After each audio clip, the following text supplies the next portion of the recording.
Yo, what's going on, y'all? This is Marcus Rosa, aka Mazuma TV.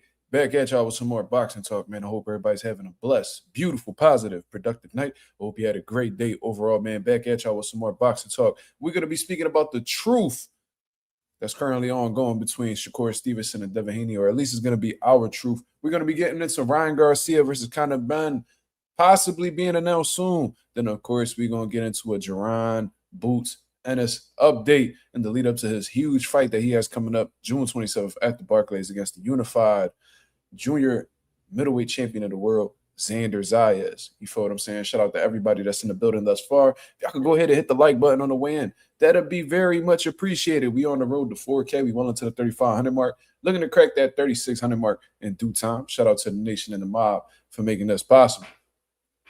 What's going on, y'all? What's going on? How we feeling? Ain't been on live the last couple days, man. You feel what I'm saying? Just had to fall back a little bit, regroup, all that good shit, man. I hope everybody's doing well. Shout out to Mercer Alvarez in the building. What up? What's going on? Jay, what up? What's going on? Salute to the motherfucking nation, man. Junior Frank, what up? Chris Maldonado in the building. What up? Pakai Petit, what up? Justin Jackson in the motherfucking building, man.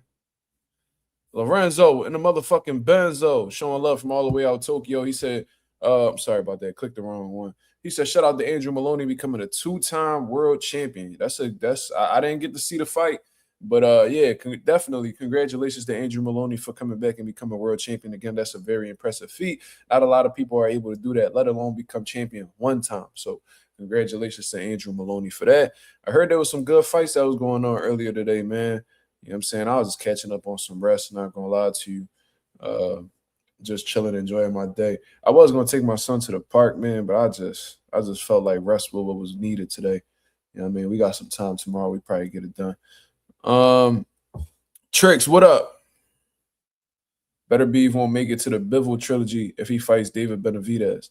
Well, I was going to talk about that on the last live that I was set up, but, you know, I ended up canceling it just because I didn't feel too good. You know what I mean? My health, to be honest with y'all, has been up and down, which is like one of the main reasons why I haven't been on. But, I seen Better Beef saying that Benavidez capping basically. Like, he act like he won all the big fights, but, you know, they were supposed to fight, and, you know, Benavidez ended up fighting somebody else instead. And look, I don't know what's going on behind the scenes. Better Beef could be saying one thing, you know, David Benavidez could be saying a whole other. But the reality is, you know, David Benavidez has been active. Better Beef hasn't. So I don't really know what's going on with him. I don't know if he's just considering his age, giving himself some rest. That could be very dangerous to do when you're in your 40s. That's how Father Time catches up, in my opinion. But, you know, it is what it is. I would still love to see that fight if the Bivol opportunity isn't available for David, you know, to be honest. But David has some fights lined up, man. It looked like he got a lot of options between light heavyweight and cruiserweight. And I wouldn't be mad at neither one of them being next, whether it's Jai Opataya, Dimitri Bivol, Artur Better Beef, you know, the WBC champion McCallan. You know, I wouldn't mind seeing that neither, unless Jai Opataya ends up taking that fight. I wouldn't mind seeing any of those fights, man. I just want to see David Benavidez in fights that are going to add to his legacy, whether it's world title fights, you know, whether it's big names, pound for pound level fighters like a Dimitri Bivol. I don't think David Benavidez is ducking anybody. That's just my take. I don't think Better Beef is ducking anybody.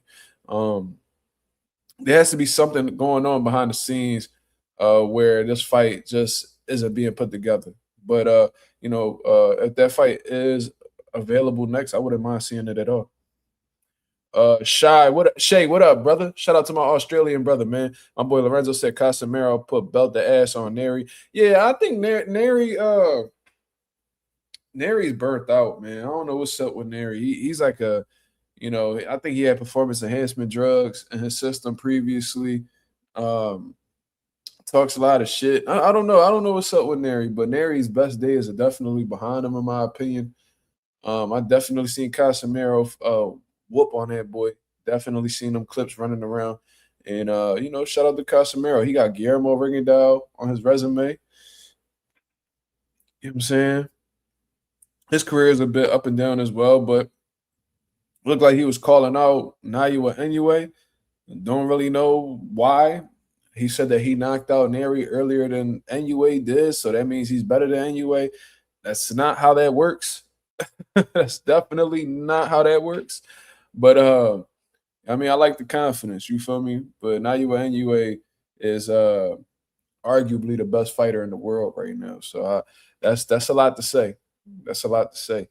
Uh, just know if that fight gets presented to you, you better walk that shit that you talking. That's all I'm saying.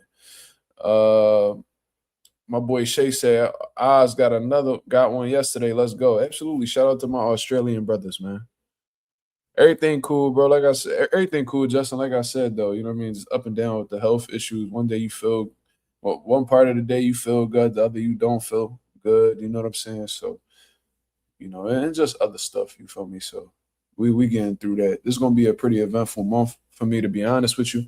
Y'all just keep me in y'all prayers and wish me the best, bro. You know what I mean? God bless everyone. Shout out to my boy Go787. Coffee plant, what up? What's on y'all mind, man? Do I take vitamins? I wish it was that simple, Justin. When you have a chronic illness and things start to, you know, aggravate, I'm gonna say. Um, like I'm gonna tell you this, like sometimes when my health gets really bad, my body doesn't even absorb the vitamins how it would for everybody else. You feel what I'm saying? So it's like, let's say my iron's stupid low from a flare up I've had. If I was to take iron pills, they wouldn't even work. You feel what I'm saying? Like the only thing that'd happen would be like like the only thing that'd be effective is like iron infusions, and it's like those strong ones, not no light shit that, you know what I mean? The strong ones. But we ain't gotta talk too much about that. My boy Shay said, "What's your goals this year for coaching?" Just keep winning, bro. You know what I'm saying? Keep sharpening up my guys' tools. You know what I'm saying? Keep them winning. We've been on a hell of a winning streak. Shout out to my pop, man. He just went 3-0. What was that? Yesterday? Or was it today? I think it was today. Yeah, I think he just went 3-0 out in Cherry Hill. TKO. Shout out to my pop. I think he got another fight tomorrow out at Keystone Boxing Gym out in Bristol. My dad on the road, man. He's been doing phenomenal. We've been winning, so it's a beautiful thing. Just keep winning. You know, obviously, Derek Moore, the maestro, he's turning pro this summer, God willing. And we're going to start the process of building his professional career. You know what I'm saying? So that's the goal, bro. Just continue developing my fighters, keep winning. You know what I mean? And even if somebody comes up short, the goal is to just learn and continue to progress. You feel me? Then I appreciate everybody that's, you know, praying for my health. I don't really speak too much on it. You know what I'm saying? I really don't speak too much on it. But yeah, it's definitely like, I'm gonna keep it real. Lost like 10 pounds, like a week. That's just something light. You feel what I'm saying? That's just one side of the coin. You feel me? But you know, that's what come with this shit, man. So you just gotta find it within you to keep pushing through it. Um, you know, and there's other things outside of, you know, the health that outside of the health issues. You know, to be honest with you, I think they have more. I think the outside issues outside of this shit is having more of an effect than anything else. But we getting through it. You feel me? I appreciate everybody that got me in their prayers, man. I need every prayer I could get, so thank you. Let me see. Let me see. But I wanted to speak on a few things, man. I wanted to get the dumb shit out of the way first, or the dumbass fighters. So we just gonna speak on this real quick, man. Shout out to everybody for the positivity. You feel what I'm saying? according to Dana White, because Dana White out here, he just did. I think they just had another Zuffa event, whatever the case is. Shout out to Josh Padley. He pulled off another W against a formidable opponent. I seen he got the split decision. Shout out to Josh Padley. I'm really rooting for dude. I thought he got a lot of disrespect for no fucking reason. Well, there was a reason. A lot of people aren't really too fond of Shakur, so they went out of their way to disrespect that man. But Josh Padley could actually rumble.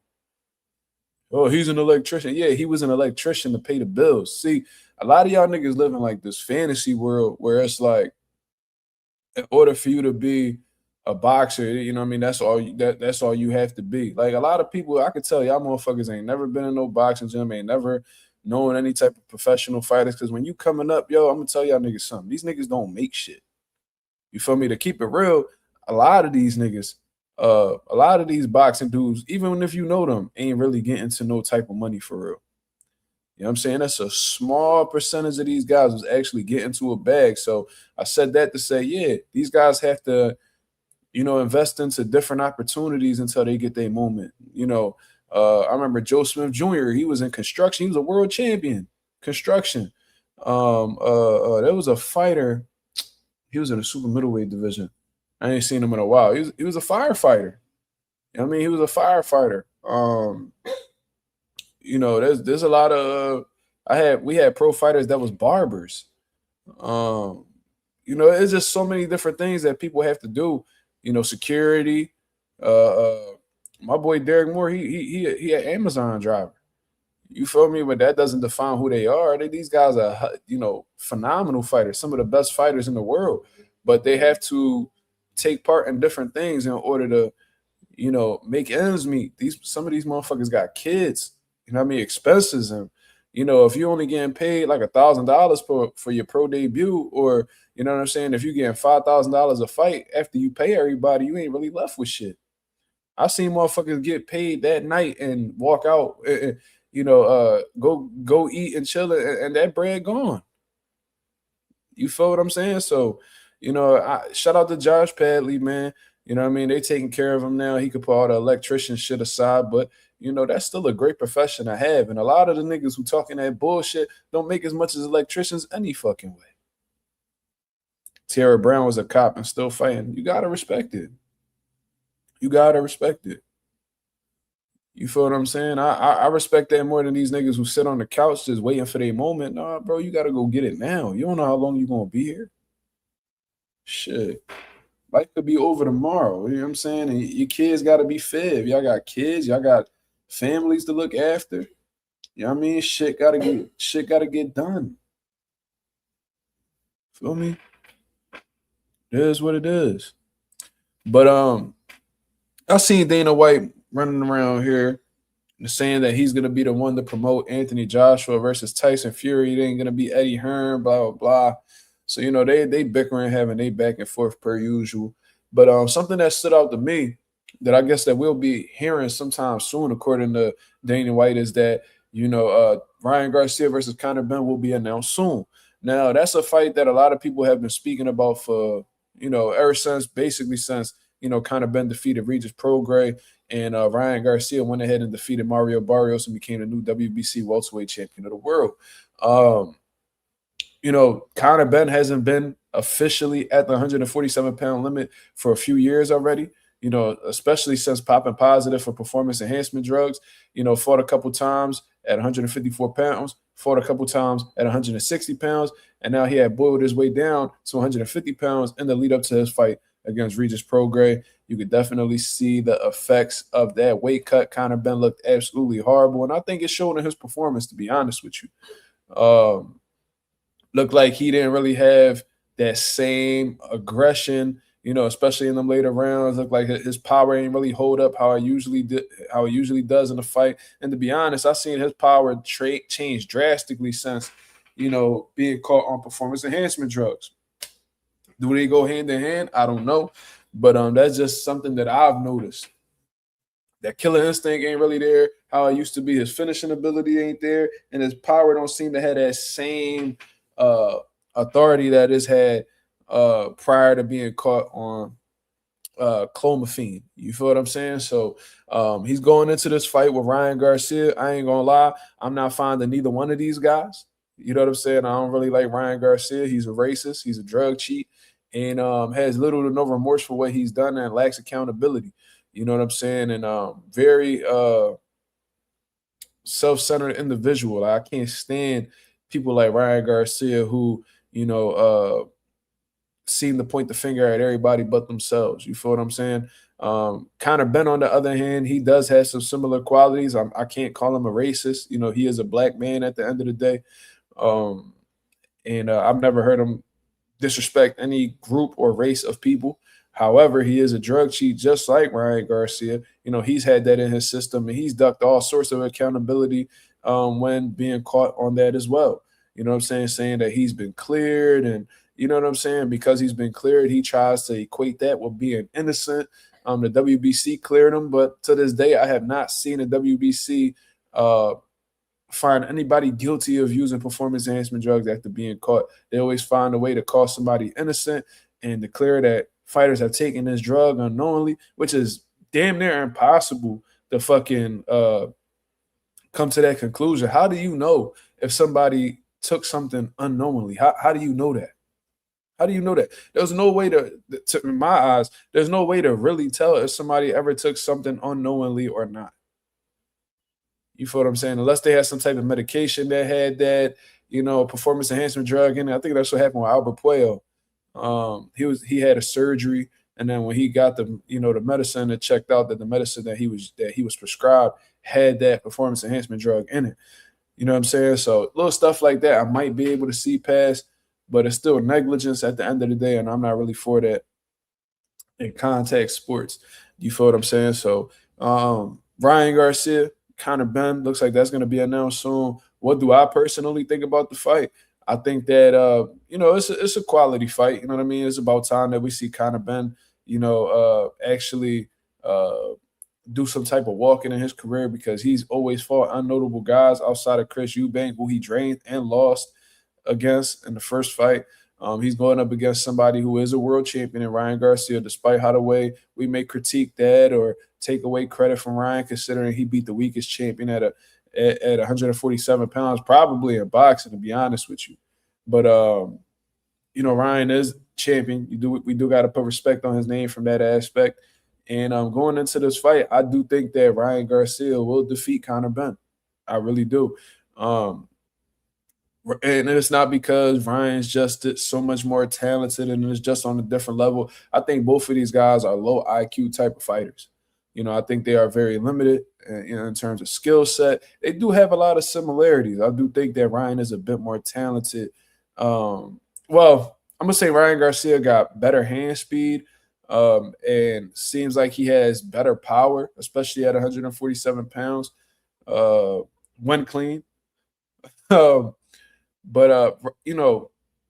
to say that Conor Benn is a bit better, offensively in terms of like versatility, being more diverse with his combination punching and shit like that. Ryan is a bit predictable. His setups are very predictable. They it seems like they don't really think or really set them traps, unpredictably and shit like that. They actually have a lot of similarities, to be honest with you. I'm gonna just say Ryan has the better power, and he seems like he has the better hand speed. But the reason why I'm really believing that Ryan Garcia will win at this point in time is just based off of the fact that Ryan Garcia does look better at the weight. You feel what I'm saying? Technique Pimp says Conor Benn could crack. That's about it. I mean, it's hard to tell. It's really hard to tell, post failed drug test. You know what I mean? It's hard to tell exactly where his power's at. I've heard people say like they didn't really feel his power. You know what I mean? I think I heard Pete Dobbs say that Conor Benn power really wasn't all like that. I don't know what Regis Prograis said, but he didn't really, you could tell just based off of the fight, Regis started getting more confidence in the later rounds. He felt like he could take Conor Benn's punches and was actually walking to him in the later half of that fight. So, I know he dropped Chris Eubank in the last fight, but I think that was more of Chris Eubank just being absolutely drained at the weight more than anything, and that's just my take on it. You feel what I'm saying? I never felt his power, so I can't tell you, but Yeah, I really don't see anything too impressive about neither one of these guys. But considering the fact that Ryan Garcia seems to be healthier at the weight, uh, putting on, based off of, previous performances, I did find Ryan Garcia's performance to be better. He dominated Mario Barrios, did whatever he wanted to do. Um, he put up he showcased a solid jab, good right hand, good right hook. Wasn't really he landed a left hook at times, but it wasn't as prominent as it was in previous fights. Uh, so I think that Ryan Garcia would be I think he'll be healthier and more effective at the weight than Conor Benn. Conor Benn looked absolutely terrible on the scales at 150 pounds. Now you got to cut an additional 3 pounds off of that 150. Conor Benn might absolutely be a dead man in that ring if they were to fight. I would not be surprised if Conor Benn missed weight for that fight with Ryan Garcia. And shit, in them later rounds, it seems like one thing I'm gonna say about Ryan though is that it seems like, especially when he's focused, that he gets stronger in them later rounds. I seen that with Luke Campbell. I seen it with Oscar Duarte. It's like he knows how to turn it up. He got gears. And Conor Benn, I don't know if he's gonna be able if he with that brutal weight cut that he's gonna be experiencing. I don't know if he's gonna be able to take Ryan Garcia's power. I don't know if he's gonna be able to take that intensity in them later rounds. Wouldn't be surprised if Ryan Garcia knocks Conor Benn out in them later rounds, like 8th, 9th round. Wouldn't be surprised. That's just what I think. But nonetheless, like I said, I'm not really too fond of either one of these guys. Don't really care for them. But I'll definitely watch the fight just because it is an important fight in the welterweight division. The welterweight division has always been one of my favorite divisions. As a boxing fan, coming up, me being a welterweight myself while I was boxing, I love that division, so I always kept my eyes on it, even when it wasn't the most deepest division. But considering the fact that everybody's moving up to the division now, especially since Jaron left the division, there's a lot of great fights that could be mixed in after this one. You know what I'm saying? You got Richardson Hitchens moving up to 147. You got Teofimo Lopez moving up to 147. You got Devin Haney there. You got Brian Norman there. You got Lewis Crocker, who's still looking to prove himself. Liam Paro. Who else? Who else is in the division? Where's the WB? You still got Rolly Romero. Jack Catterall. It's a lot of talent in the welterweight division, man. And if you mix up a lot of these fights, they are great fights, to be honest with you. But yeah, man, I think Jack Catterall is one of the most underrated fighters in boxing right now. He's been doing phenomenal and keeping that winning streak alive. You feel me? So salute to Jack Catterall. Shout out to the welterweight division. I'll definitely tune in. But if they fight at this present moment, I do think that Ryan Garcia knocks Conor Benn out. You feel what I'm saying? That's just what I believe.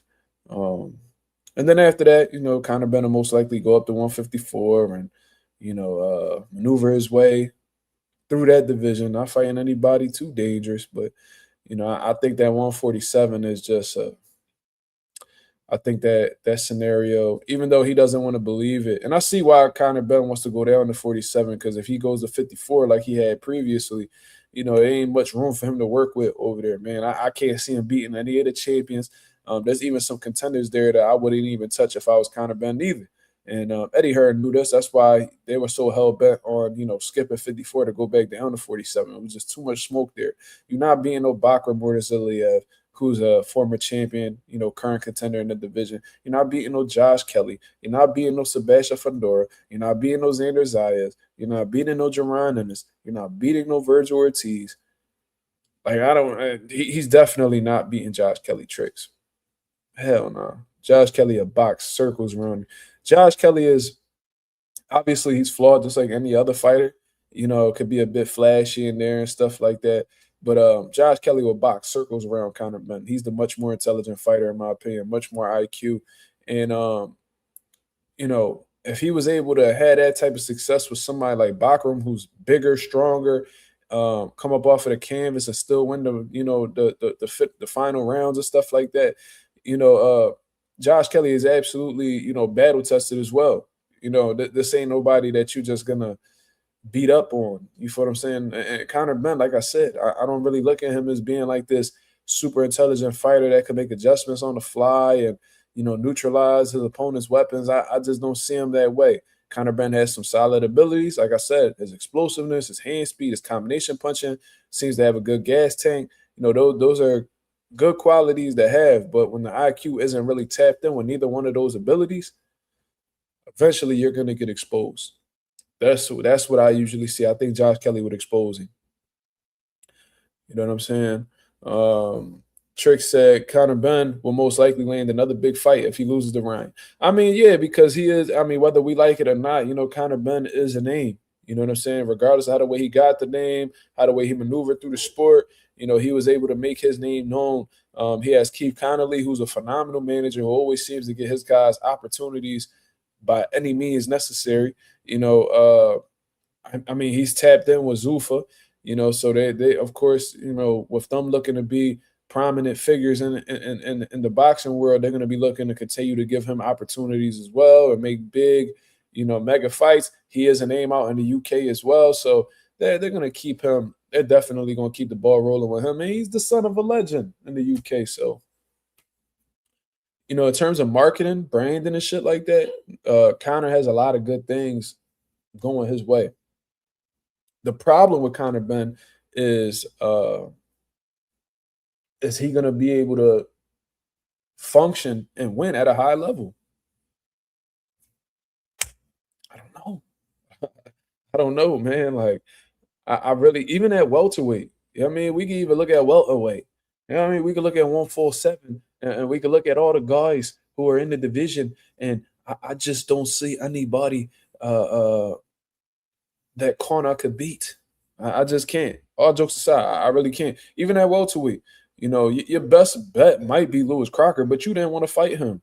And considering how drained you looked, and with the IBF rehydration clause, I kind of give you a pass for that, brother. I ain't gonna lie to you, but that probably be your best case scenario. But I heard you were offered that fight and you turned it down. So I guess you felt like you were too big for a title shot. Whatever. Rolly Romero tried to give you an opportunity. You was doing all that wrestling and head butting at the fights and shit like that just to not fight him anyway. You claim you're gonna fight Ryan Garcia. I don't think you beat Ryan Garcia, just to be honest with you. Ryan Garcia ain't even training right now. I'm seeing this nigga streaming. I ain't see that nigga touch a gym in I don't know how long. He's he's like one of the least dedicated fighters in the sport. This dude want to be he's an attention seeker. He's a celebrity. You feel me? He's not really all in with boxing, all like that. I mean, if we talking about Devin Haney, man, we ain't got to talk about Devin Haney with Conor Benn, man. Give me 1 second, y'all.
Sorry about that. Had to take care of something real quick. Um,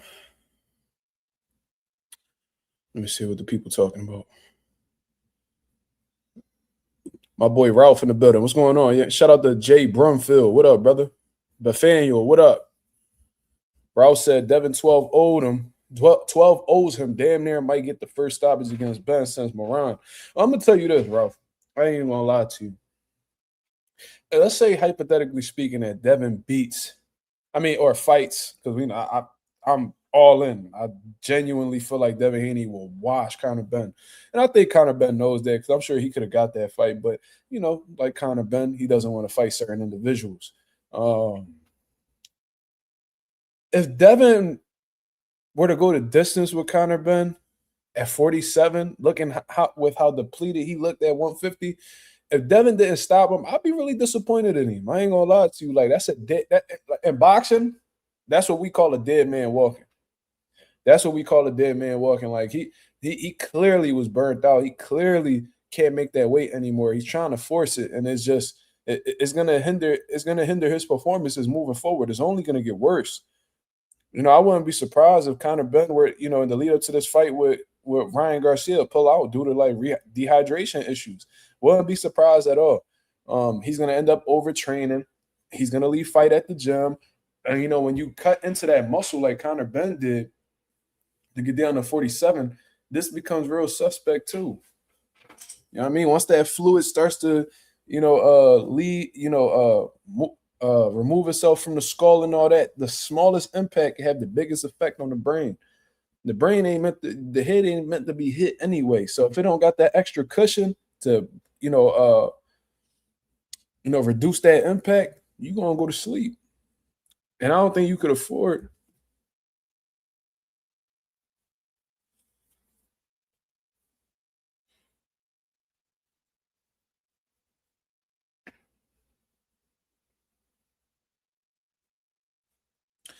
I thought, y'all.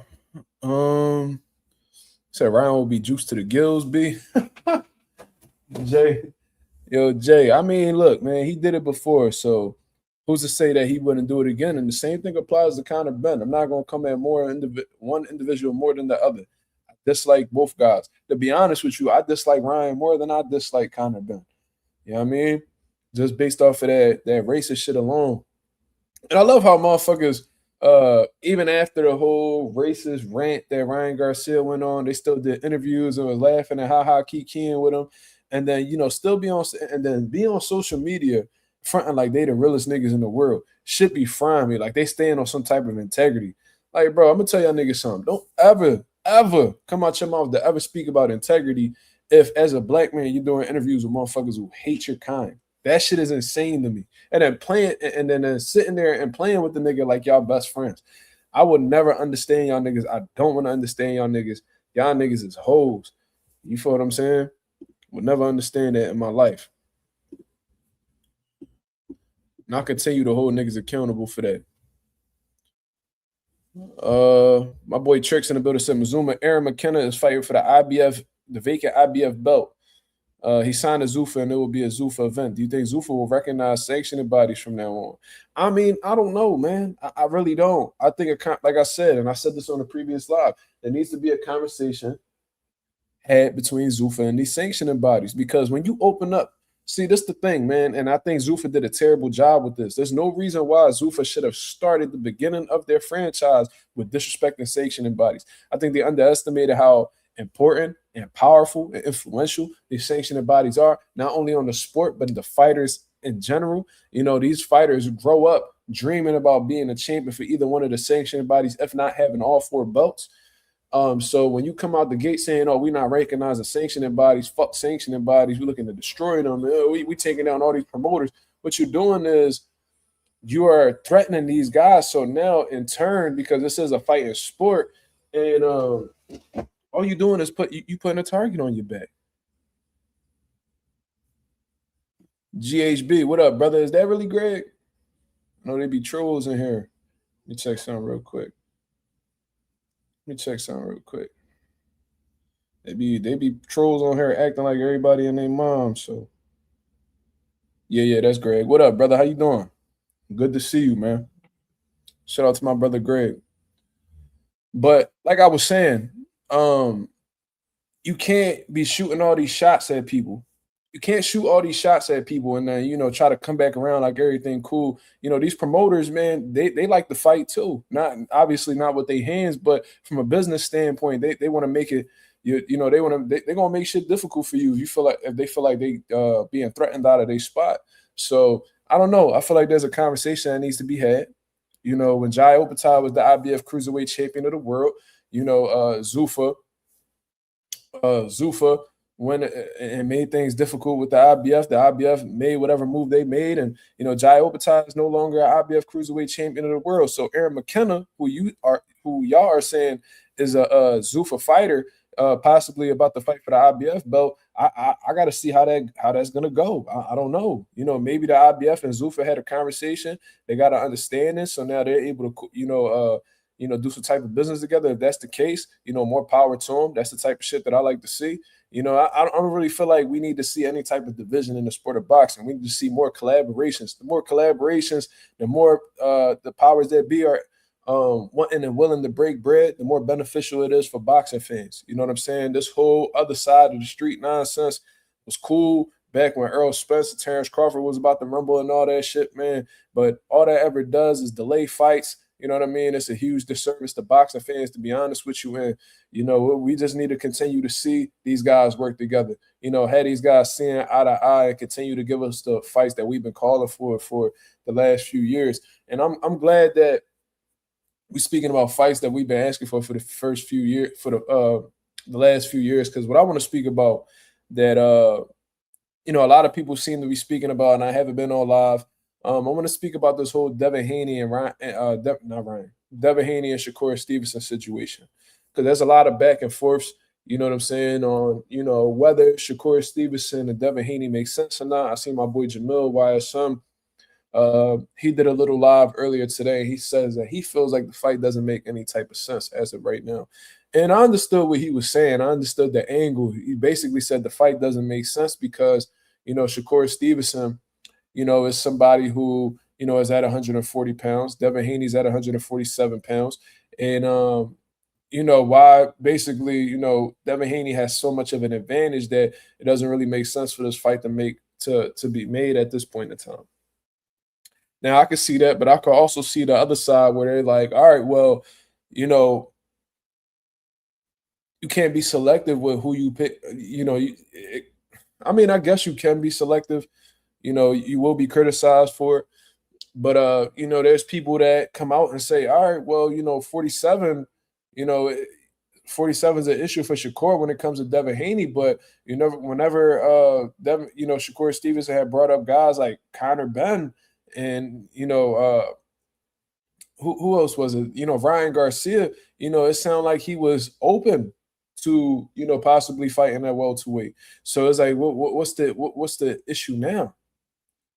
You know what I'm saying? So it looks like selective smoke. Look like niggas got picks.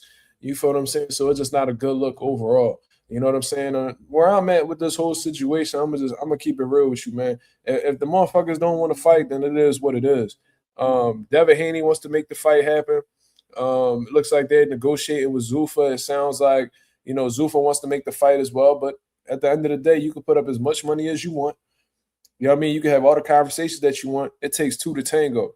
You feel what I'm saying? So if motherfuckers ain't on board with the shits, then it's just not gonna happen at this point in time. We seen Teofimo Lopez, who we thought was gonna fight Devin Haney, lead them along, and then when the contracts get presented, they refuse to sign them. So and I heard that it was for crazy money.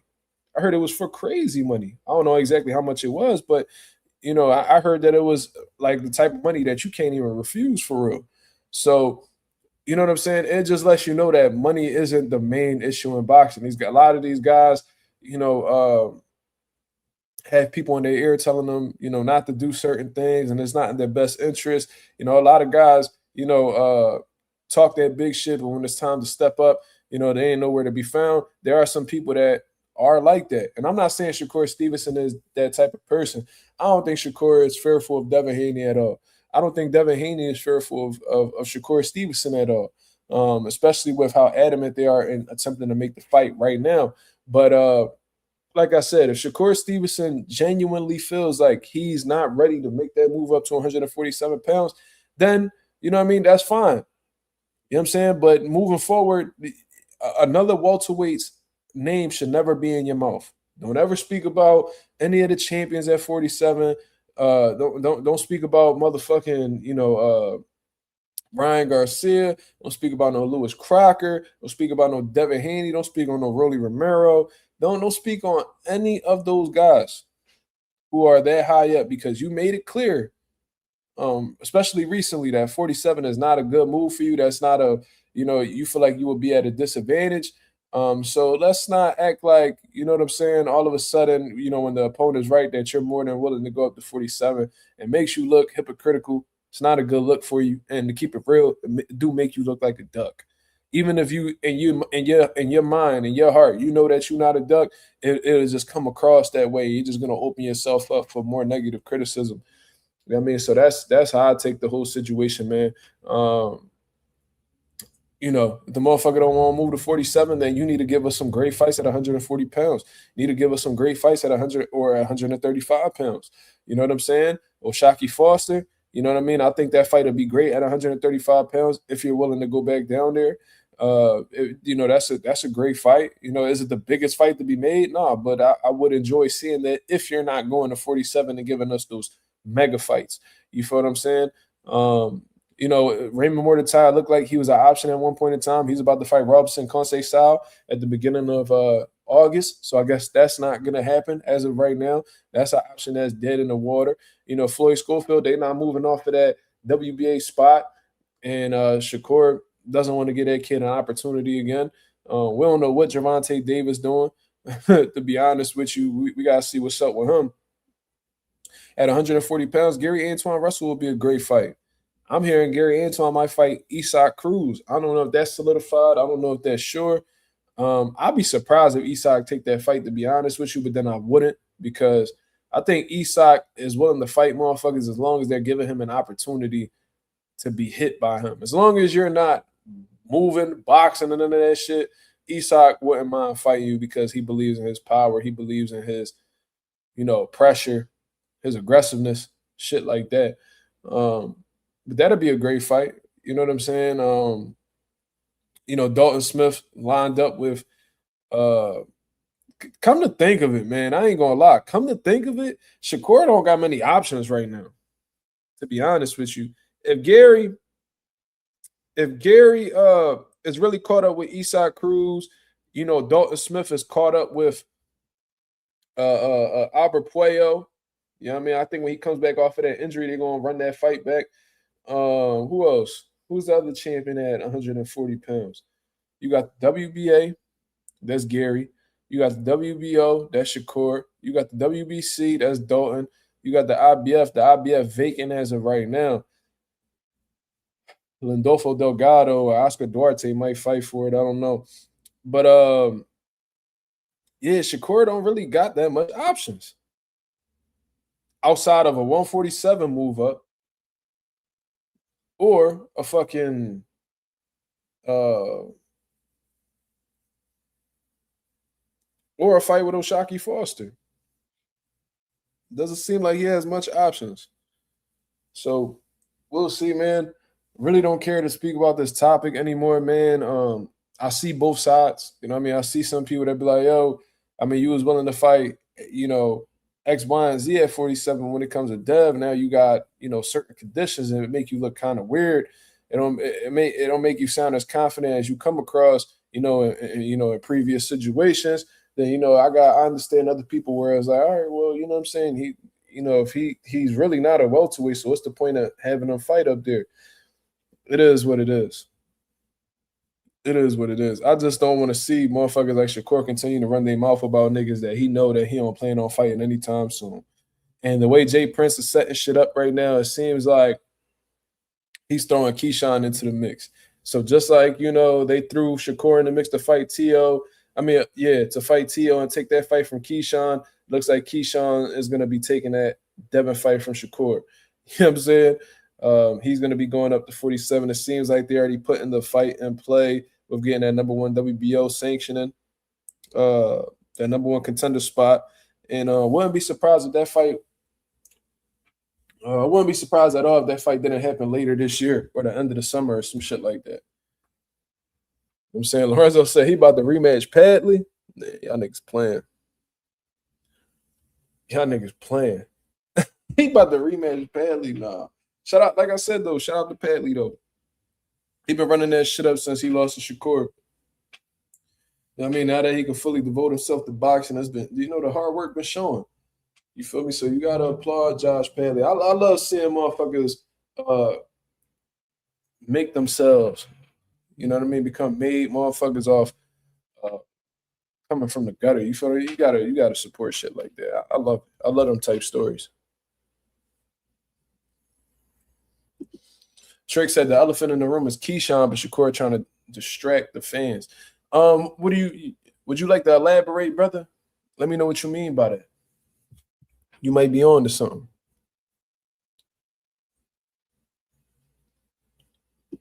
Jay Brumfield said, I believe it's a part of Devin and Shakur's deal with Zuffa.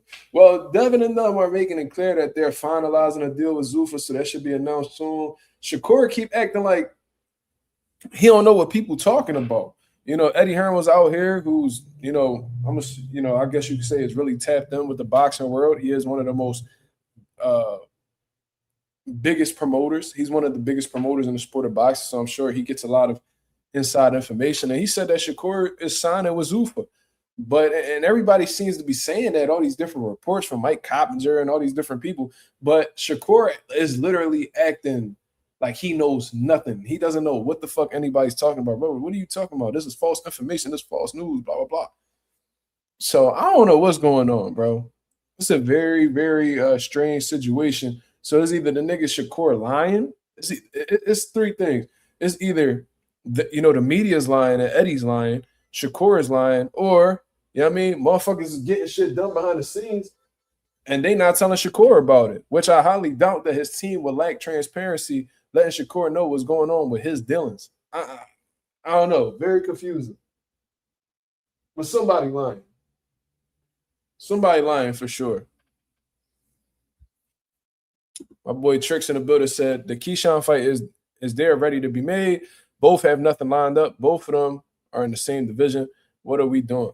I mean, bro, this is another situation where, and I understand exactly what you're saying, brother. You know what I'm saying? Like you on to something. You definitely not wrong for that take, and I support your take 1,001%.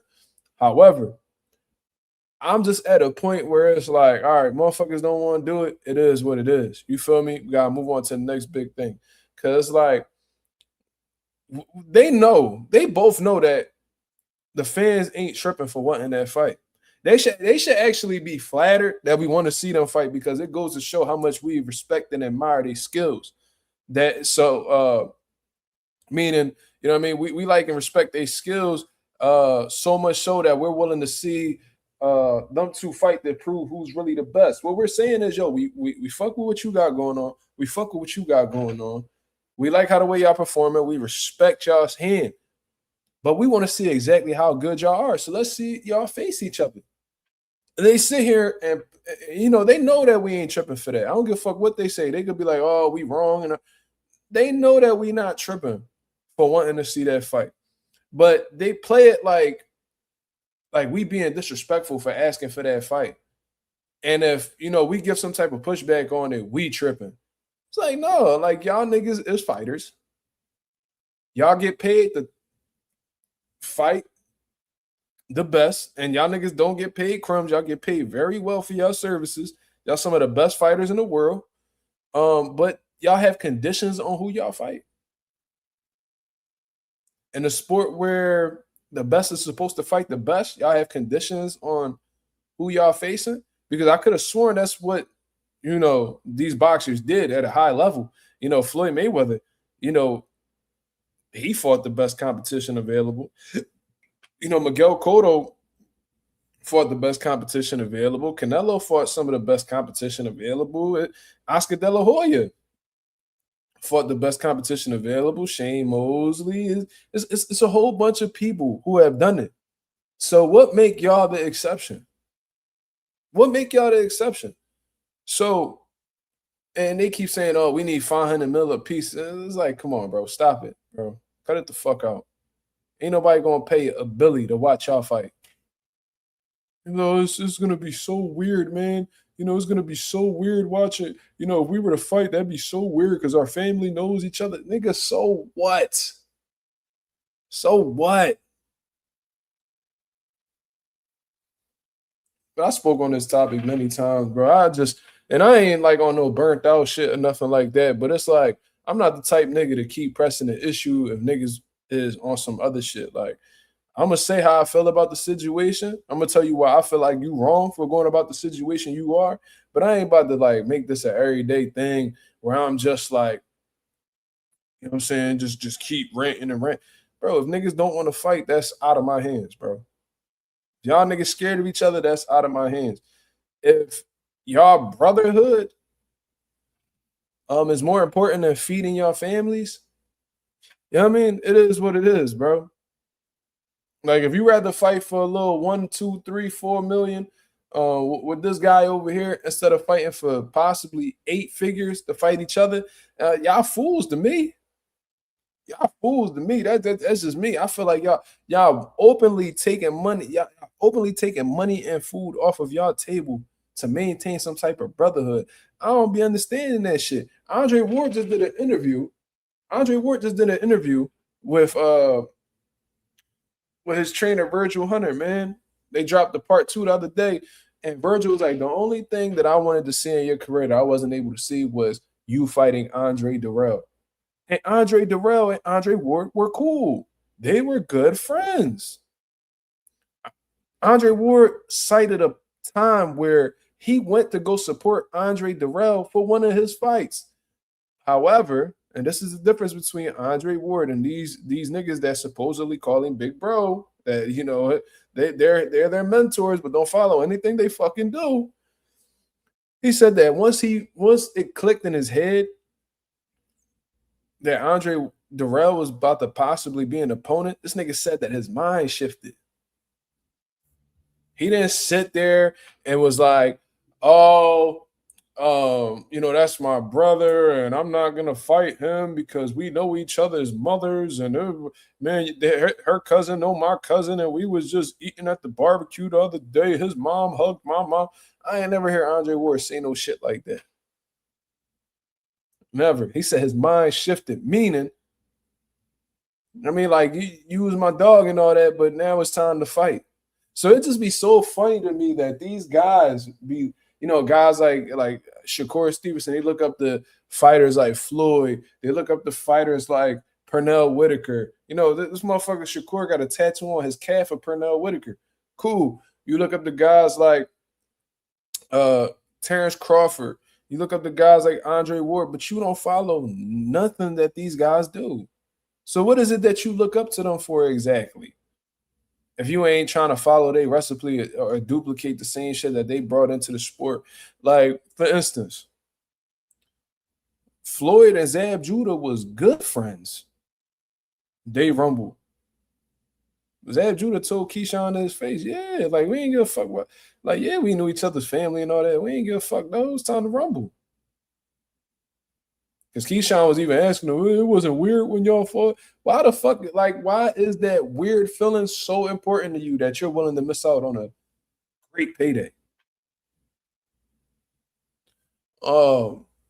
Terrence Crawford and Sean Porter was good friends. I remember when Crawford was talking about, yo, I wanted to fight everybody except Sean Porter. But once Sean Porter said that it was up, I said, let's get it.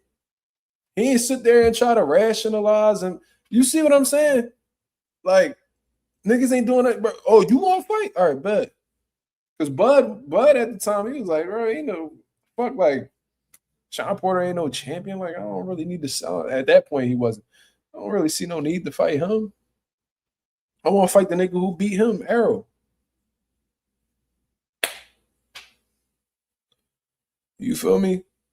But once Sean Porter became #1 in the WBO, and Sean Porter was like, yo, bro, I want to fight. He was like, oh, bet. And they rumbled right away. And what happened, happened.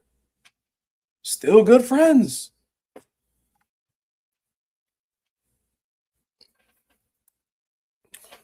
You know what I mean? My boy Trick said, thoughts on that 2-for-1 plan that Bill Haney is proposing. He wants Shakur and Keyshawn to sign a contract together so Devin gets to fight both. Now, I think that's just a bit of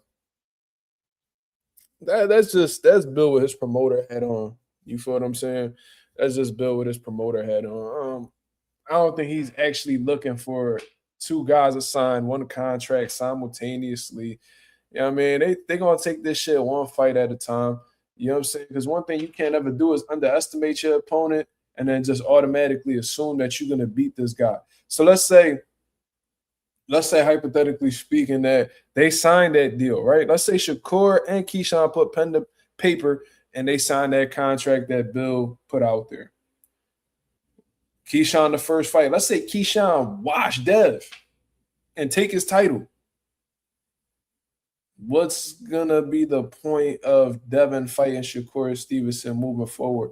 Coming off of a loss against Keyshawn, would you fight Shakur right away? Highly doubt it.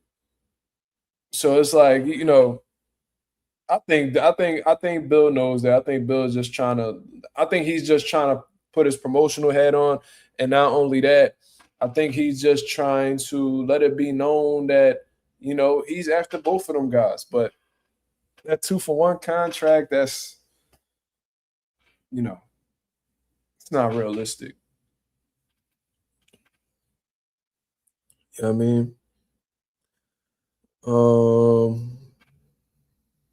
I don't know how to pronounce your name, brother. Is it Alad? Is it Alad? Alad? Oh no, he said they don't know how to separate personal from business.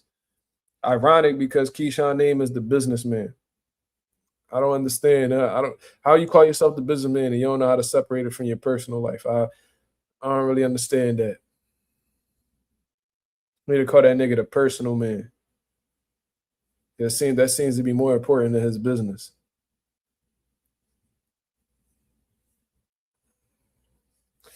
The Trick said Richardson Hitchens trying to get on that brotherhood program too. Oh no, he's just yeah, he's been dying to be a part of that for a while now.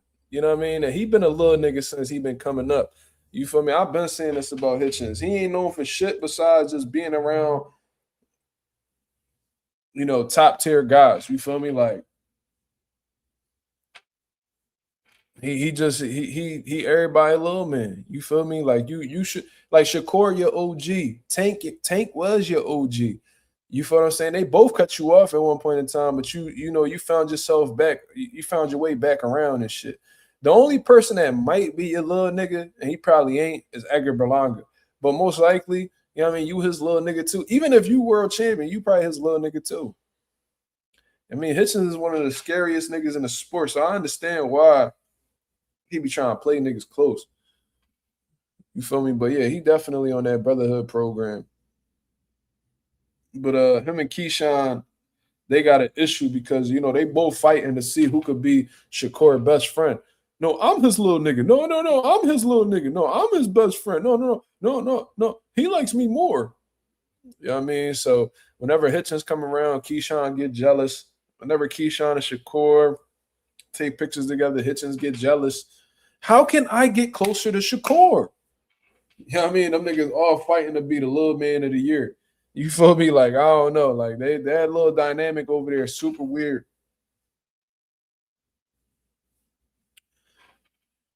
Feel me? I don't really be getting it. How can I be Shakur's most reliable friend? Hitchens got that call from Shakur. Yo, Africa, I need you to come spar a little Ray Ray.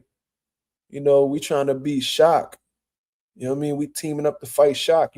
You want me to fly you out? Hitchens like, bro, don't even worry about it. I buy my own ticket. Don't even worry. Bro, I buy my own ticket. Don't worry about it. You ain't gotta fly me out. You know what I mean? Just let me sleep on your sofa. And, let me sleep on your sofa, man. I mean, my Zuffa check ain't come in yet, so I can't get no hotel. You feel me? Remember when we used to sleep in a hotel together, Shakur? Feet to face. Yeah. We gonna beat Shaq. We gonna beat Shaq. Let's all team together to beat Shaq.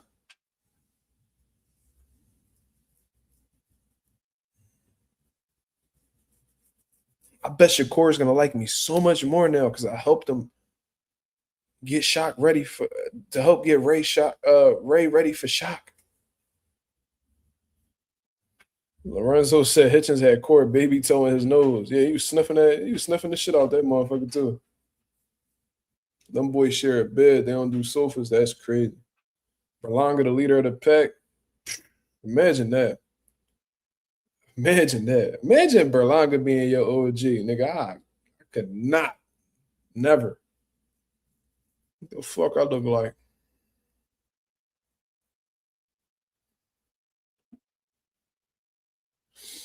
Yeah, bro. Bro, it's a weird era of boxing right now, man. You know what I mean? It's like y'all look up to these guys, but what like I'm trying to figure out what is it that y'all look up to with these guys? Like what is it? Is it, you know, taking risks? Cause y'all not doing that. Is it becoming undisputed? Cause y'all ain't doing that. Is it, fighting guys even if they're your friends? I ain't doing that. Like, what is it? Is it just the money? Is it just the star power that y'all admire about these niggas? Is it like what is it? Because usually when you look up to somebody, it's because like they do something that you want to follow in the footsteps of. So, for example, I was a huge Kobe Bryant fan growing up. I had a little basketball phase from like seventh grade to 12th grade, right? Probably like eighth grade, but we'll just say seventh grade. I think I ain't make my varsity team in seventh grade, right? What was that eighth grade? I think it was eighth grade. I tried out for my basketball team and I didn't make it. So, you know what I mean? I found like I was looking up guys to really get, into and all that shit. Pause. And I'm like, bro, this nigga Kobe a dog. He a dog. Like his work ethic insane. He a dog. He don't fear no man on that court. He go after the top dog every time he go for the neck, like killer. And I'm like, yo, I really look up to this nigga Kobe, and I adopted his philosophies in terms of not fearing anybody, going up against the best competition, working extremely hard. You know what I mean? Like that was the shit. So I looked up to Kobe not because I wanted his fame or his notoriety. No, I looked because of his qualities that got him to where he was, to being one of the greatest basketball players to ever hoop. Like when I be seeing like Shakur looking up to guys like Bud, Ward, Floyd, like yeah, you look up to them niggas, but you ain't really following they league for real. Bro, can you imagine if Floyd did that? No, I ain't fighting Pacquiao, bro. Like we grew up together, man. Like we've known each other since the amateurs. Like we used to share, man. We used to put money together and go buy a slice of pizza. We used to share that slice of pizza, man. We used to cut that bitch down the middle. Like, bro, can you imagine if Floyd said that? Can you imagine if Floyd said, "Nah, I ain't fighting Cotto"? You know what I'm saying? Like we came up on the top rank together, and we used to train out the same gym, and you know what I mean. He helped me get a sponsorship. That's what Hitchens put together a whole love post about Shakur. Shakur, I wasn't doing too well when Shakur said he got me. I was crying because we got evicted, and he gave us he helped me get in the Powerade commercial, and that check I got from Powerade stopped us from getting evicted, and I was able to take care of my family. And I ain't gonna lie, that's some thorough shit from Shakur. Why are you bringing that up now? Why you bringing that up now? Like that's all cool, but I mean, if Shakur really love you, he'd give you an opportunity to make millions.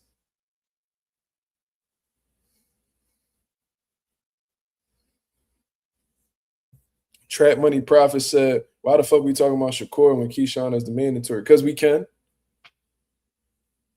Why wouldn't we?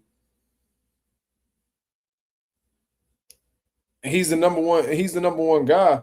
But as far as I'm concerned, he hasn't been mandated yet. See, y'all niggas be saying shit. Did the WBO mandate? Did the WBO mandate Keyshawn to fight Devin? Or did they just rank him number one? Being the number one contender and being the mandatory is two different things. So it's like 4 days ago they said they're likely to order it, but they haven't. And if motherfuckers asking questions, I'm gonna answer them. It's really that simple. Niggas don't even be known on here and be having the audacity to question niggas. Like, fuck out of here. My boy is Sing with the $5 super chat. Salute. He said, Mark, have you heard anything about how camp is going for Boots and sparring? And do you got the fight going 12? I put the Boots Ennis update in the title because I have been hearing some things. I have been hearing some things about Boots and sparring, and from what I've been hearing, they said the nigga been snapping, bro. They said the nigga been leaving Earth and sparring. They say he put in a lot of good work. You feel what I'm saying? And they don't even have to tell me anything. Boots is pretty transparent with what he does, on social media. This man's he training 2-3 times a day from what I'm seeing. Getting his runs in, he's sparring, he training hard, training during the day, training late nights. This man is on the clock 24/7, just perfecting his craft and getting that work. And Boots looks very strong from what I've heard. Still is very much fast. You know what I'm saying? So, what I took away from what the homie was telling me is he's very motivated. You know what I'm saying? And there may have been fights that he had previously where he wasn't as motivated. You know what I'm saying? And that's probably why he performed the way he did. But that's good things to hear. They said that he's looking phenomenal in sparring. He's been getting some quality work. You know what I mean? And he's clicking. So it's a beautiful thing. You feel what I'm saying? Boots doesn't really look heavy neither, though. So, he might be, that weight might just be coming off. I'm not gonna say quickly, but how it's supposed to. So that's a beautiful thing. Jay said, no surprise. Yeah, man. I always hear stories about Boots terrorizing niggas in the gym, but this one seemed, based off the conversation, it seemed like this one had a different tone to it. I had heard from one of the homies that there was some dude who came in, and I know his name, but I ain't gonna say it. You probably know if you done some research or whatever. But he sparred Boots a couple weeks ago. I'm gonna say like 3-4 weeks ago, and they said the dude did well the first couple rounds. They said he was doing okay in the first couple rounds, and then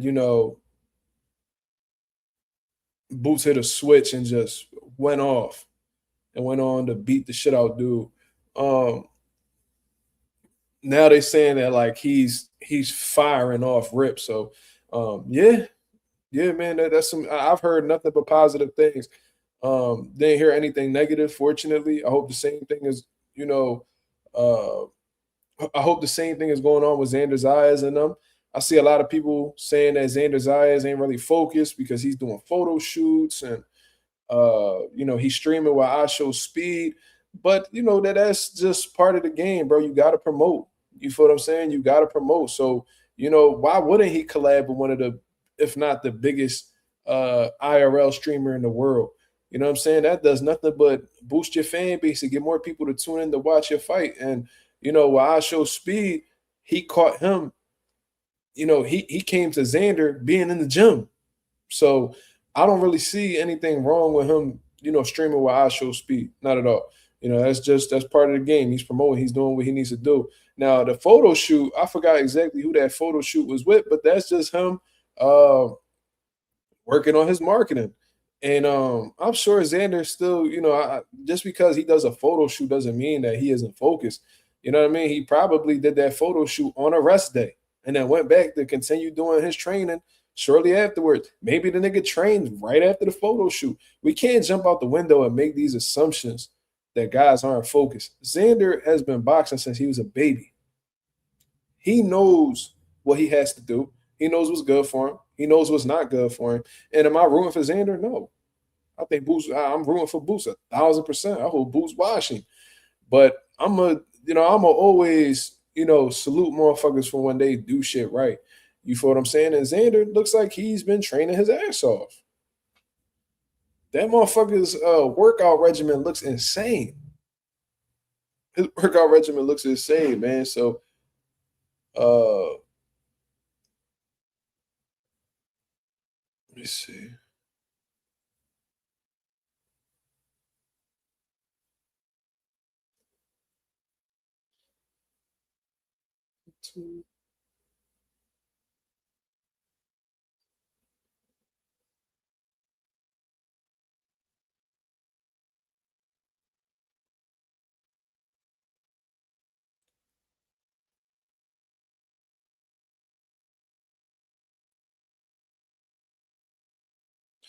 I'm glad I got that email. I really needed that.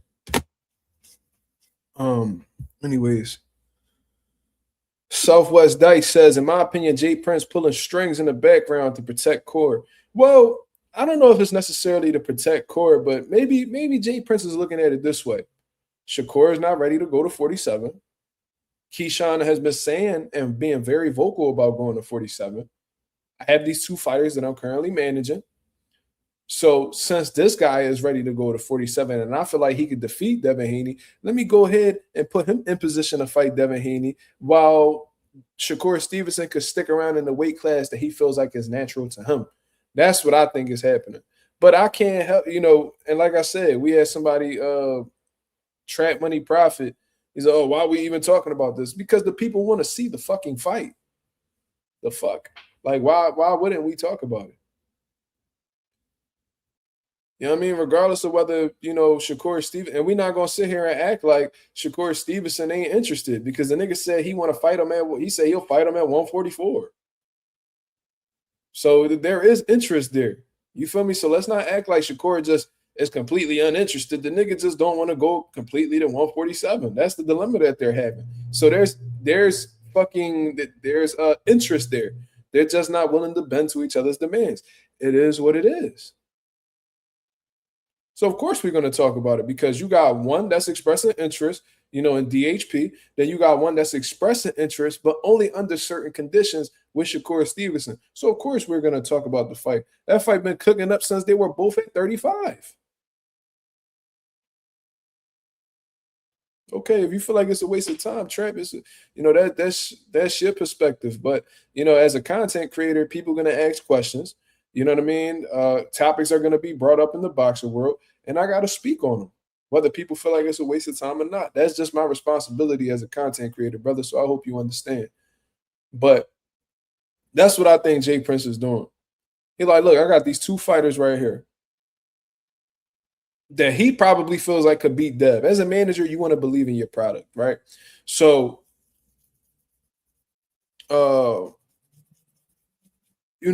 like I said, I got one motherfucker that want to go to 47 because he said making weight ain't for him.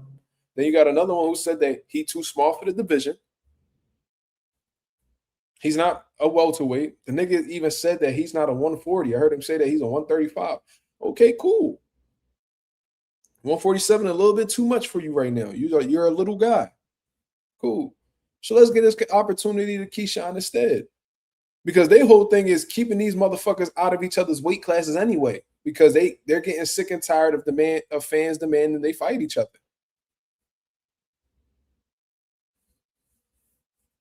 Let's take the heat off of Keyshawn and Shakur fighting each other by keeping them the fuck away from each other. We're going to have one guy that stays in the smaller weights, and then you're going to have the other guy who fights at the larger weight. Keyshawn's bigger than Shakur. It seems like it just makes sense to them. If Keyshawn, let's say he beat Dev, if he's a champion at 47 and fucking Shakur's a champion at 140, and one is adamant about not moving up, and the other one's adamant about not moving down, that's going to eliminate the talk altogether. That should be their main goal. Because I'm pretty sure they don't like the fact that people are requesting them to fight each other because they're both currently at 140. So how can you change that? Getting them the fuck away from each other. Trap said, "What's your opinion on Bill trying to get both of them to sign a contract before Devin could fight Keyshawn?" Somebody had already asked me, but you probably wasn't on here, so I'll reiterate. I just think that's Bill putting his promoter hat on. I don't think it's practical at all to request that two people sign a contract at the same time to fight one man.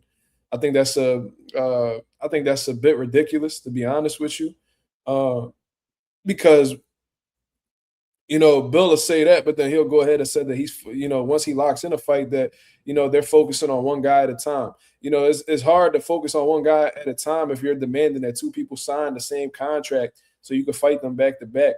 I also think that that's not wise from a mentality standpoint to even engage in those type of conversations or, type of contracts, because that will mean that you're underestimating the first opponent. Who's to say that Devin Haney's gonna just flat out beat Keyshawn? Can't underestimate anybody in this shit. Keyshawn might have a recipe to fry Devin ass up. We don't know. I think Devin beats him, but I don't know that. I don't know that definitively. There's no such thing as knowing something definitively in boxing at a high level. So can you imagine if Shakur and Keyshawn signed a contract and Keyshawn fights Dev first and then he beats Dev? What the fuck was the point of the contract?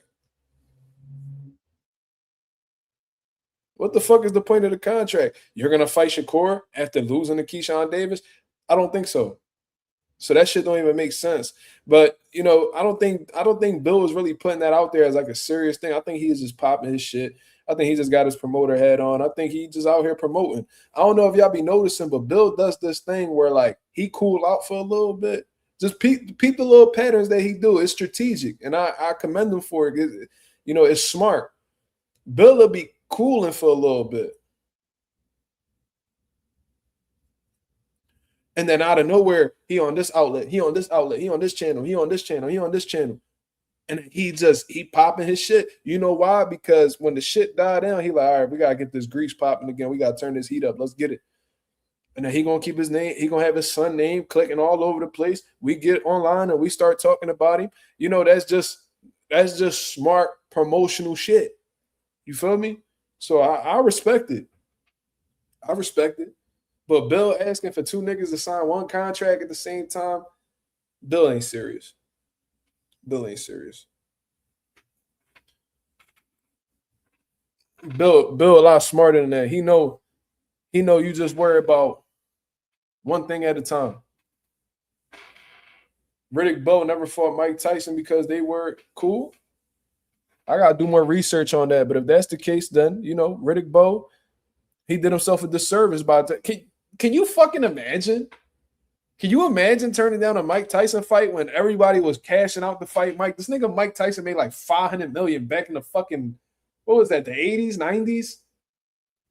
Come on, dog. Who the fuck gonna turn down to fight Mike? Everybody was cashing out.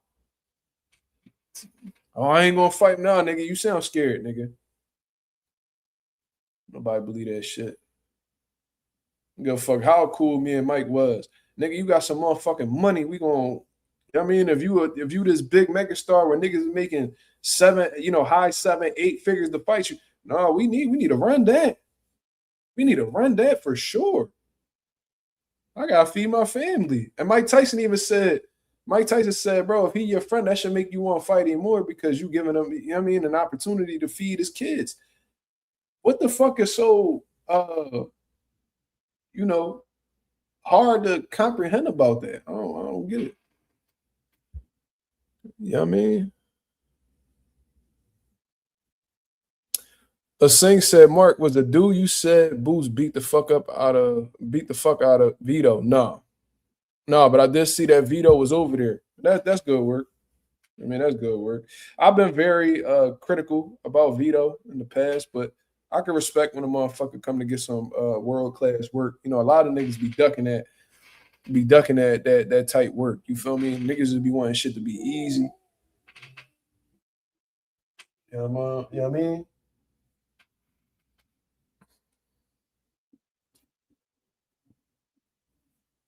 My boy Southwest Dice said, "May mean Devin about to announce he's signing with Zuffa in the fight." Well, the LDBC over there, they already reported on it.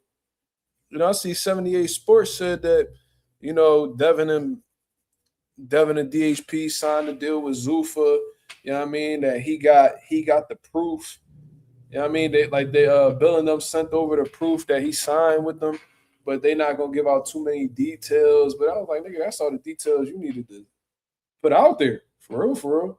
You know what I'm saying? If he got a direct line to Bill Haney, and he said Bill Haney told him that they officially signed with Zuffa and they sent them proof of signing with Zuffa, and Bill's not denying it, then we should get that announcement in due time. They said early this week. They said that shit should come out early this week. So we'll see. My boy Go787 said, y'all better be ready for the upset of the year, even though I don't think it's an upset, but it is for the people, June 27th. This nigga goes crazy. There's going to be some slow singing and flower bringing on June 27th, dog. Y'all going to be upset. Them Puerto Ricans going to cry in that joint. Them niggas going to cry in Spanish. This is one of these fights you keep your mom at the crib, man. I'll tell you about it later.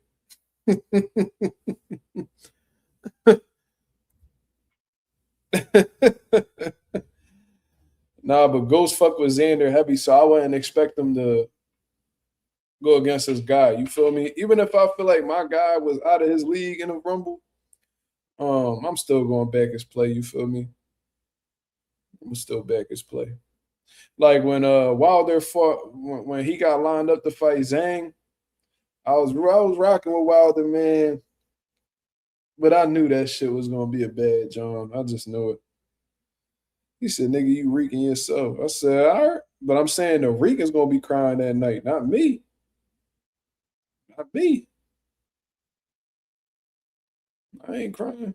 I promise you I won't cry. I won't cry with either result. For real, for real.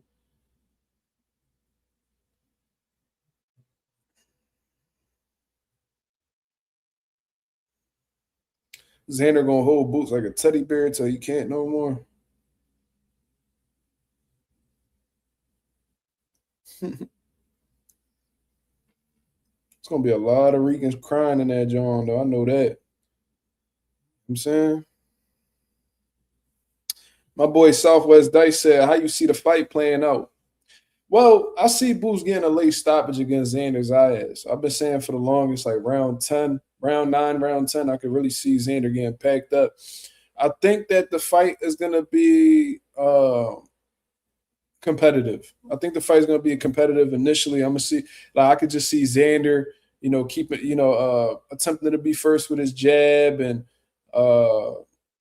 using his lateral movement, just circling around Jaron Ennis. I can see Jaron playing with his jab just to get the range right. I can see Xander trying to counter Boots' jab and trying to offset him and shit like that. But I do think as the fight starts to slow down, I think Boots is going to have a lot of success with his jab. Everybody keep talking about Xander's fundamentals and how technically sound he is. Man, y'all niggas, I think y'all so caught up in Jaron Ennis' athleticism. I think y'all so caught up in his explosiveness and showmanship that y'all forget how technical he really is. And I think because he hasn't relied on his technical abilities in his previous fights, it's like y'all forgot that he had them. And maybe it's because I've been in the gym with Boots or I've seen him fight for years, so I just know what he's capable of.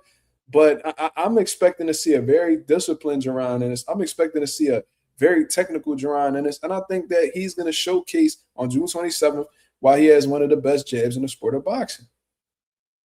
Yeah, I mean, I can see that jab to the body being a real key for Jaron Ennis. I think the speed is going to be overwhelming for somebody like Xander.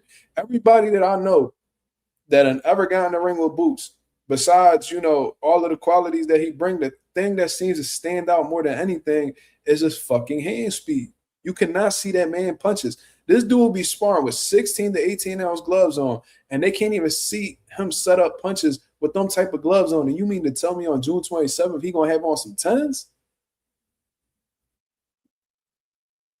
It's going to be difficult, man, but Xander can make things difficult, you know what I mean, with his movement, his angles and stuff like that. Boots Xander ain't the type person to just be having your hands down against. So I'm expecting Boots to keep his hands tight with the high guard and him rolling shots and shit like that. I think the speed difference is going to be very apparent. I think the speed is going to be very apparent. I think Boots is going to see a lot of Xander shots, and I think he's going to run Xander into some shots. I'm watching Xander's fight films. I'm seeing how fucking clean he gets hit with right hands, and everybody's been talking about how brittle Boots' defense is, and I'm watching Xander. I'm like, bro, I'm seeing this nigga get countered with clean ass right hands. I'm seeing this nigga get hurt with hooks. With Slava Spalmer, I seen him get hurt with a hook. And neither one of shit. Jorge Garcia Perez, Abbas Barao was cracking him with clean right hands. I'm seeing Slava Spalmer hurt him with a left hook that buckled him and shit like that. See, Xander like to talk facts until the facts is presented in a way that makes him look bad.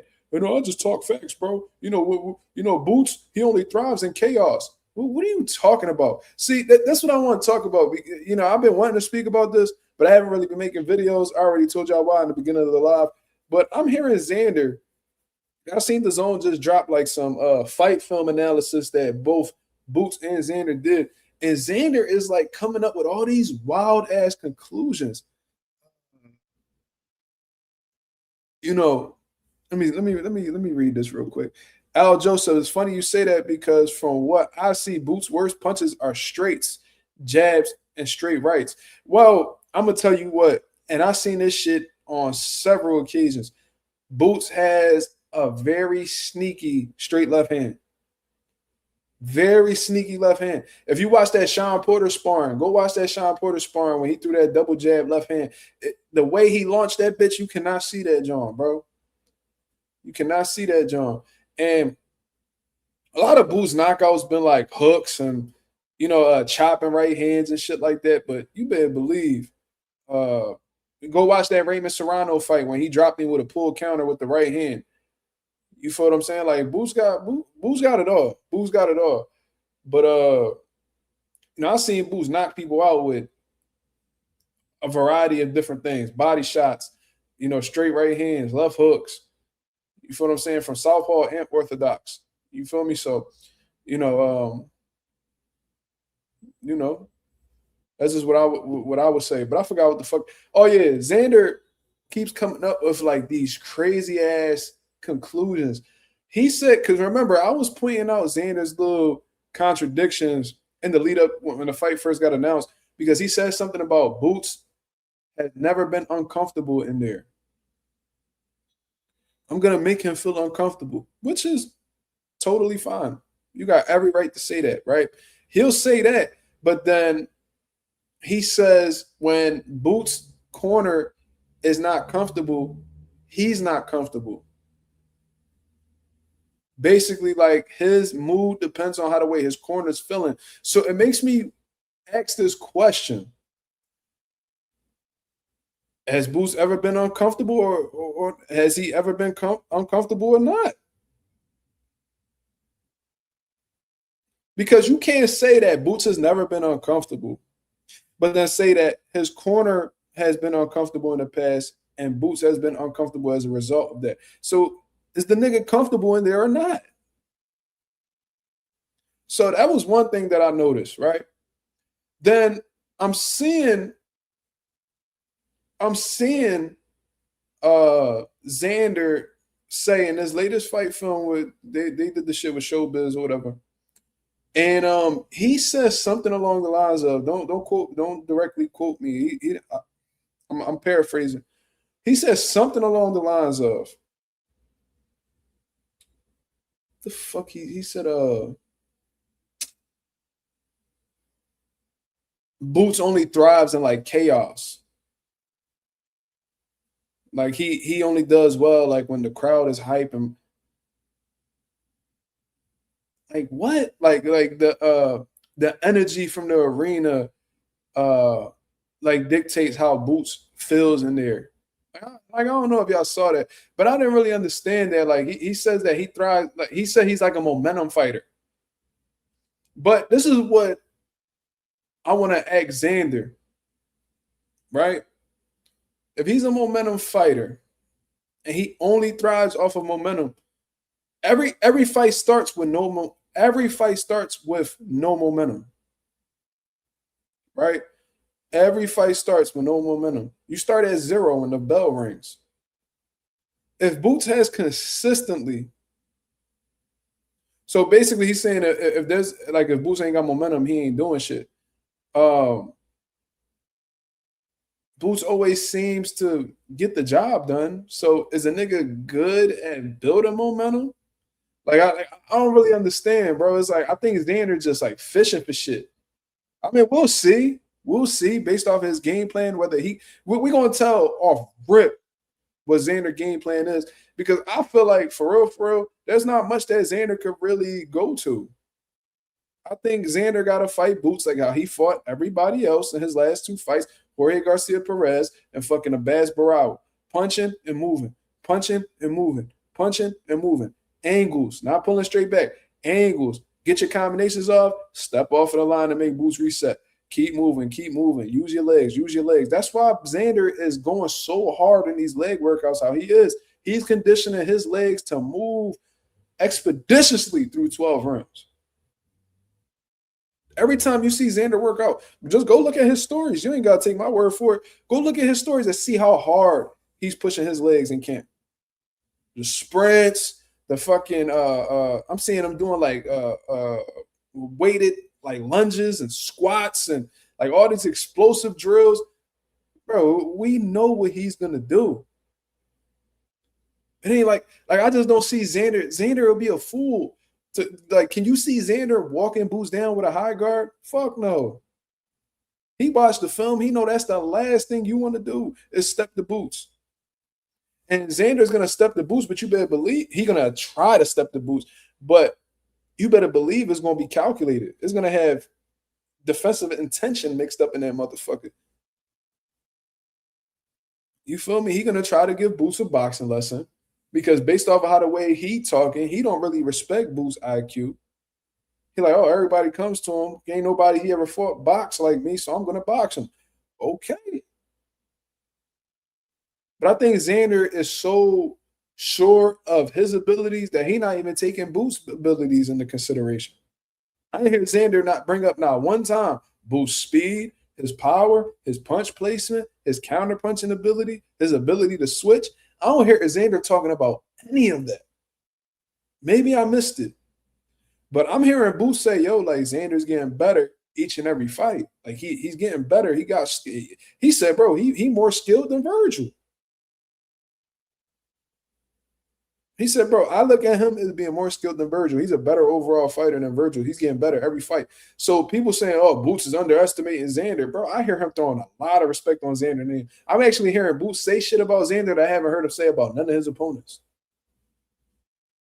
So he's aware. Boots admitted that he's watching film.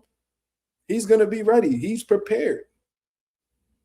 So and I don't think anybody's underestimating anybody, but if I had to point at somebody who's underestimating somebody, it's probably Xander. It's probably Xander. But we'll see. We'll see. I don't think neither one of them, just based off of how hard they pushing themselves in camp, I don't think neither one of them are underestimating each other. But Xander, you know, he believes he's as athletic as Boots. No, you're not. No, you're not. Xander's athletic. Yes. He got good movement. Yes. He got decent speed. Yes. But Xander don't have that type of athleticism where he could abandon his fundamentals and still be effective. Boots could throw away his jab and still dominate a fight on some Roy Jones shit. So you may be athletic, but are you are you a gifted athlete? You could be an athlete, you could be athletic, but do you have God gifted athleticism? I don't think Xander got that. I don't think he got that. Xander got good energy, he got good footwork, he got good rhythm, bounce on his feet, he got good legs, he got some athleticism. Yes. A lot of Puerto Ricans do. You feel me? But Boots is a God-gifted athlete to me.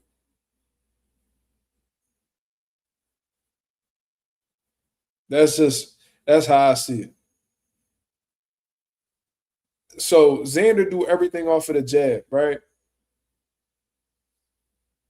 Xander ain't got that fast switch. I don't think so neither. I don't think so either, Junior. But Xander can't just throw away his jab and be like, I'm gonna just beat this nigga with all flashy shit. I'm gonna just beat him with all left hooks. I'm gonna put my hands down there. Xander not built like that. Xander need the fundamentals in order to be effective. Boots don't need it, depending on the opponent. Boots speed, his explosiveness, his reflexes, and all that. He could get away with doing a lot of flawed shit. Xander can't. Not to me. And Boots was telling him some real shit. In my opinion, bro, you're slow. And is Xander slow? No. But what Boots is saying is, nigga, you're slow compared to me.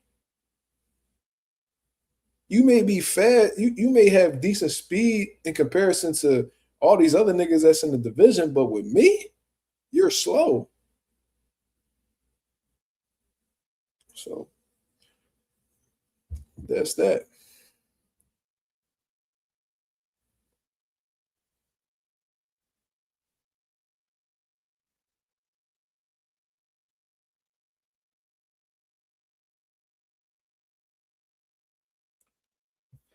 You got any last questions before we get up out of here, man?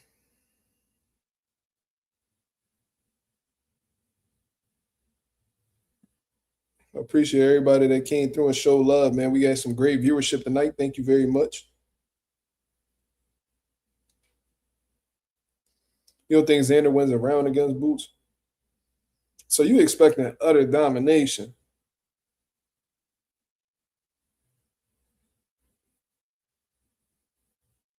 I think it's going to be competitive in spots. Xander might land some little good shots, or Boots might catch some shots on the gloves when Xander's shooting like those textbook combinations. But I think Xander's going to get timed ugly in the middle of one of those combinations because Xander do everything textbook. There's nothing that's unconventional about Xander. A lot of the shit is going to be predictable, and Boots is going to see a lot of that shit. So, like when Xander do pad work, he throws punches just like how he does on a pad work. He'd be boom, boom, boom, boom, boom, boom, boom, boom, boom, boom, boom, boom, boom, boom, boom. It's the same. Like I think in the middle of one of them shots where he's in the middle, boom, boom, boom. When he drop off, he fuck around, run into one of those fucking chopping right hands. I could see it. I could see it, bro.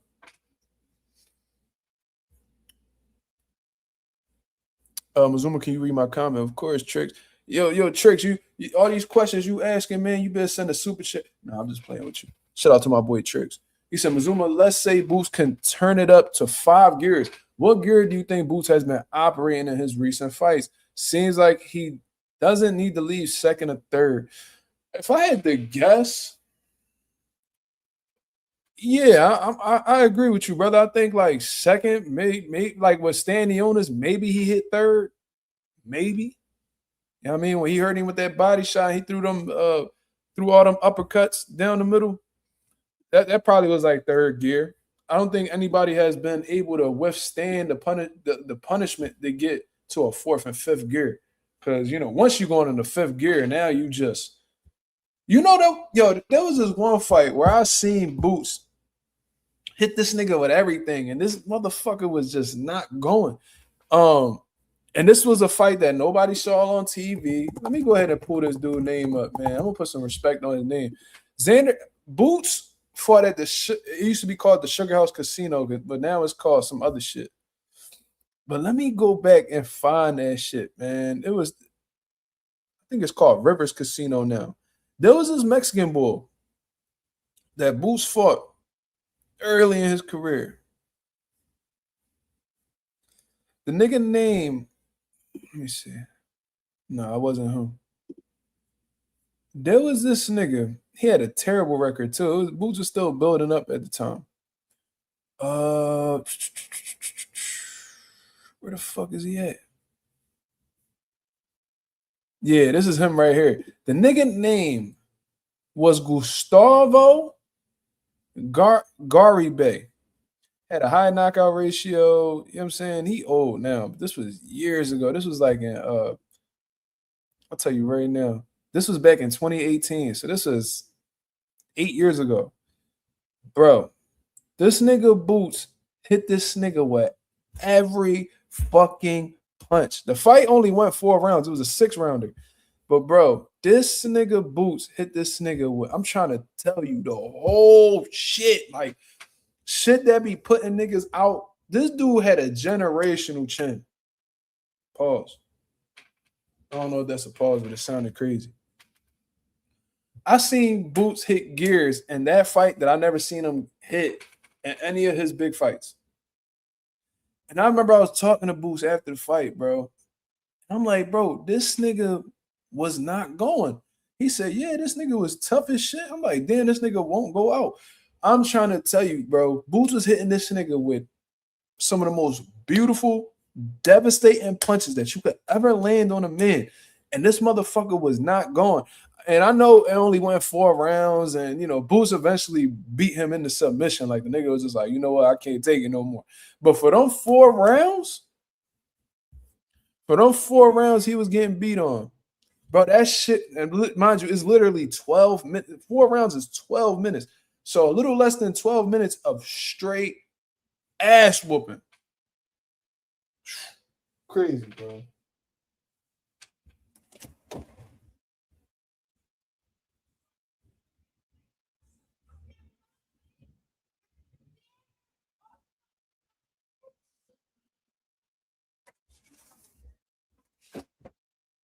These niggas be partying on.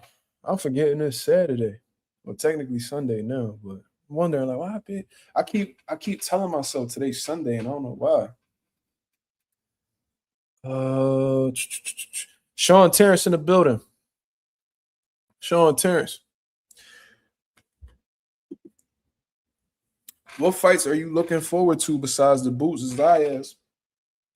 Other than Boots Zayas on the card. Yuri Cedeno versus Jaheed Tucker. That might be the fight that's still the show. I ain't gonna lie. That's gonna be a hell of a fight. That's a banger, bro. Like, I don't know why they made that fight, but man, I think Jaheed Tucker gonna be in for a rude awakening. That boy Yuri Cedeno, I've been hearing about him for a minute. I've been hearing about him terrorizing niggas for a while now. Outside of that, I'm looking forward to seeing Emiliano Vargas. You feel what I'm saying? I'm gonna be seeing Ben Whitaker as well in the flesh. That's a good. There's a lot of solid names on here. It's just a lot of solid names, just not the most competitive fights, in my opinion. We'll see. I don't know. We'll see exactly how competitive they are once the fights happen. But like, none of these opponents really jump off the page. Like Emiliano is facing Bryce Mills.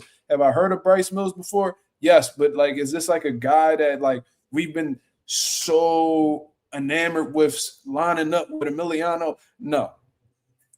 Ben Whitaker, you know what I mean? Solid. Fighting Richard Rivera. Have I heard of Richard Rivera? Yes. Is it like the most, the biggest name that we want to see Ben Whitaker in the ring with? No, but it is what it is. Like Richard Rivera done been around the block, bro. He been around the block. So, some people felt like he beat Badu Jack not too long, like, back a couple. When was that shit? He fought Badu Jack. That had to be like a couple years back. But yeah, man. I think Yuri Cedeno and Jaheed Tucker gonna be a banger. Shout out to the boy Sean Terrence though. Sean Terrence said, "Last question: Spurs or Knicks? Mazuma, I want the Spurs to win." I'm a rock with New York, man. Initially, I was like, man, I want to see Wemby get a title, but I don't really feel like it's his time yet, to be honest with you. And then I found out there's a Puerto Rican on the Knicks, that Jose Alvarado, I believe. So yeah, I would let us see. I'm going for the Knicks, man. I think they haven't won a fucking championship in so long. I think New York deserve it, man. After some thinking about it, I think New York deserve it. And they're in a good position right now. 2-0, 2-0 lead. I fuck with it. I fuck with it, man. You know, if they could go ahead, if they sweep the Spurs, woo-wee, that'll be sensational because I heard the Knicks, you know, this whole playoff run, they like on a 13-game winning streak, 12, 13-game winning streak. You know what I'm saying? So, you know, shout out to the Knicks, man. I mean, y'all only down the block from Philly anyway. It's going to be a long time before Philly win a chip. So if the Knicks could do it, salute to them, man. Salute to them. You say you think Popeye going to beat Whitaker? That'd be crazy. I ain't going to lie. Because they bigging up Benn heavy right now. They backing his play heavy. They really think he's going to be the next big thing in light heavyweight. Which I disagree with, but we'll see. But I'm going to get up out of here, man. I appreciate everybody that came through and show love as always. If y'all could go ahead and hit the like button on the way out, that'd be very much appreciated. We're on the road to 4K. We went to the 3,500 mark, looking to crack that 3,600 mark in due time. Shout out to the nation and the mob for making this possible. I'll be back at y'all with another live, 10:30 p.m. Eastern Standard Time tomorrow to continue cooking up on what's going on in the boxing world. Hope you guys have a blessed, beautiful one. I'm up out of here, man. Peace.